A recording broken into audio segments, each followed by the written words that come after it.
Hello guys, ഉപ്പും മുളകും പുത്തൻ പ്രൊമോ വിശേഷങ്ങളിലേക്ക് എല്ലാ കുട്ടികൾക്കും സ്വാഗതം. അങ്ങനെ നമ്മുടെ പുതിയ പ്രൊമോയില് നമ്മുടെ കേശു കട്ടിലിൽ തന്നെ കിടപ്പാട്ടോ. ചുമയും പനിയൊക്കെ ആയിട്ട് കിടപ്പോട് കിടപ്പട്ടോ.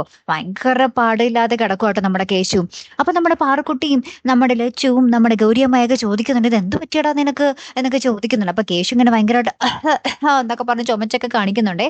അപ്പൊ നമ്മുടെ ഭവാനി അമ്മൂമ്മ പറയുന്നുണ്ട്, അതെ വിലയിടത്തൊക്കെ അടങ്ങി ഒതുങ്ങി ഇരിക്കണം, ഇങ്ങനെ നാട് നീളൊക്കെ ഇറങ്ങി നടക്കുമ്പോൾ ഇങ്ങനെ പല രോഗങ്ങളും പിടിക്കും എന്ന് പറയുക. അപ്പൊ നമ്മുടെ പാറുക്കുട്ടി പറയുന്നുണ്ടേ, ഞാൻ മെർലിൻ ചേച്ചിയെ വിളിച്ചിരുന്നു, എനിക്ക് മനസ്സിലായ കാര്യങ്ങൾ, മെർലിൻ ചേച്ചി കല്യാണത്തിന് സമ്മതിച്ചല്ലേ എന്ന് പറയുവാട്ടോ. അപ്പൊ നമ്മുടെ ഗൗരിയമ്മായി പറയുന്നുണ്ട്, ഗൗരിയമ്മായി മെർലിനെ വിളിച്ചു എന്ന് പറയുന്നുണ്ട്.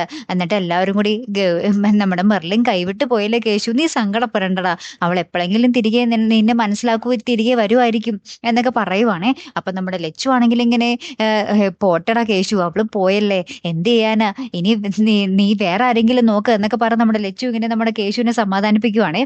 ലാസ്റ്റ് നമ്മുടെ പാർക്കുട്ടി നമ്മുടെ കേശുവിന് പ്രതീക്ഷ കൊടുക്കുന്നുണ്ട്, ചേട്ടനൊന്ന് വെറുതെ ചുമ്മാതിരി, മെർലിൻ ചേച്ചി ഇങ്ങോട്ട് തന്നെ വരും, കേശു ചേട്ടനെ കാണാൻ മെർലിൻ ചേച്ചി വരും, നോക്കിക്കോ എന്നും പറയുന്നുണ്ട്. നമ്മുടെ കേശു ഇങ്ങനെ മുറ്റത്തേക്ക് ഇങ്ങനെ കണ്ണ് നട്ടിങ്ങനെ ഇരിക്കുന്നുണ്ട് നമ്മുടെ മെർലിനെയും കാത്തിട്ടോ. എന്തായാലും കാത്തിരുന്നതിനെ കാണാം നമ്മുടെ മെർലിൻ വരുമോ ഇല്ലയോ അല്ലെ. നോക്കാം കേട്ടോ. അടുത്തൊരു വീഡിയോയുമായി വരുന്നത് വരയ്ക്കും. Here I M the Malayali signing off.